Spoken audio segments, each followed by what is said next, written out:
Welcome to Ringyō, Forestry in Feudal Japan. In this game, you're playing as one of the feudal lords in the 1600s, where they had to maintain their province, and not only by building for the population, but also by maintaining a sustainable forest so that they could avoid flooding and erosion in their province.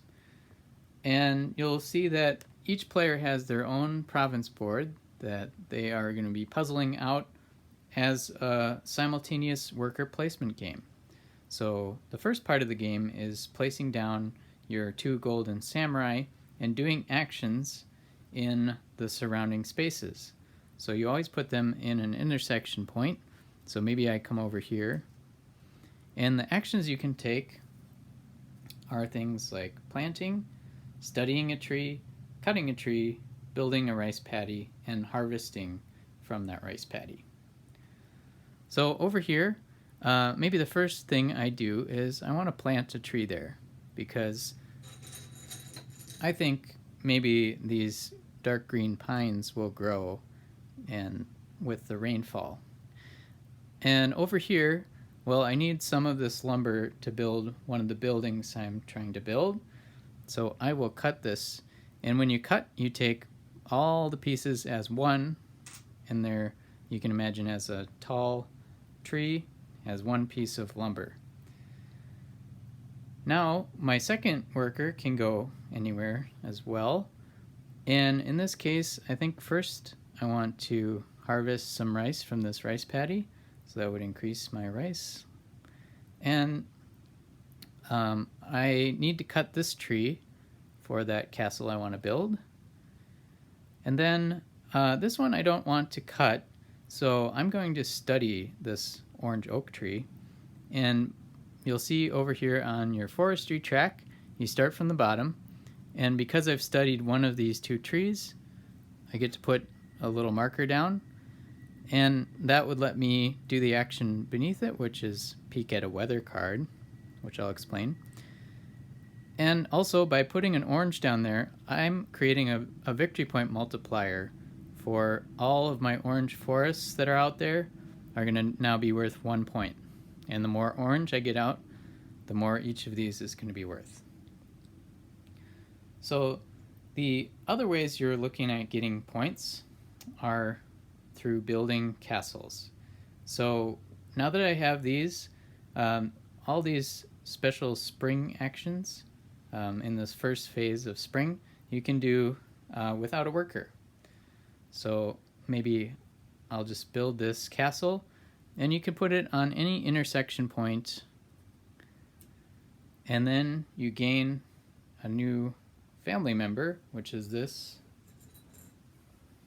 purple worker. And the purple workers have to be placed on a castle, and the castle level tells you what actions they can do. So I could then use this purple worker. I place it on the castle, and maybe I want to plant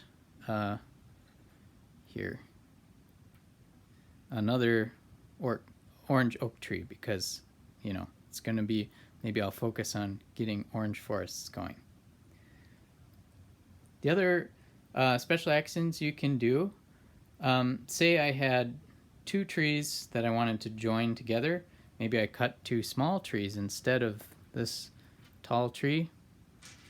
I could pay 1 rice to join them together, because when you're paying for these building costs, you actually need to have 1 long piece of wood when you see them stacked up like that.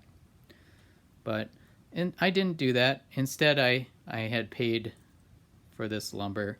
And you can always chop them apart to pay, and then I'll save that piece. Maybe I can join it to something else later. So once everyone has completed all the actions they want to do on their board, including other special workers, the other thing you can do is hire a villager, which for 2 rice, say I pay 2 rice, and this villager can go anywhere, but it only gets to do 1 action. So maybe I'm going to use this to plant another tree here. So once everyone has done those actions they want to do, we move into the summertime or the rain phase, where we're going to resolve the rain cards. And let me move up to this section of the board. And here you can see our forecast card tells us which areas are going to most likely be rained on. And anything in those sections is going to grow and produce rice and flood if it's been totally deforested and there's just a stump there. So how this works, we have 2 rain cards here, and technically down on my study board here, this let me peek at one of them, so maybe I saw that, ooh, beech is going to grow. So maybe instead of planting here, I would have planted one there. But I didn't do that, so the beech came up, and that means in each of the places I do have a tree, they'll get 1 extra section. And this is the main way that trees grow. And then each of the rice paddies produces 1 rice automatically, so we increase our rice count.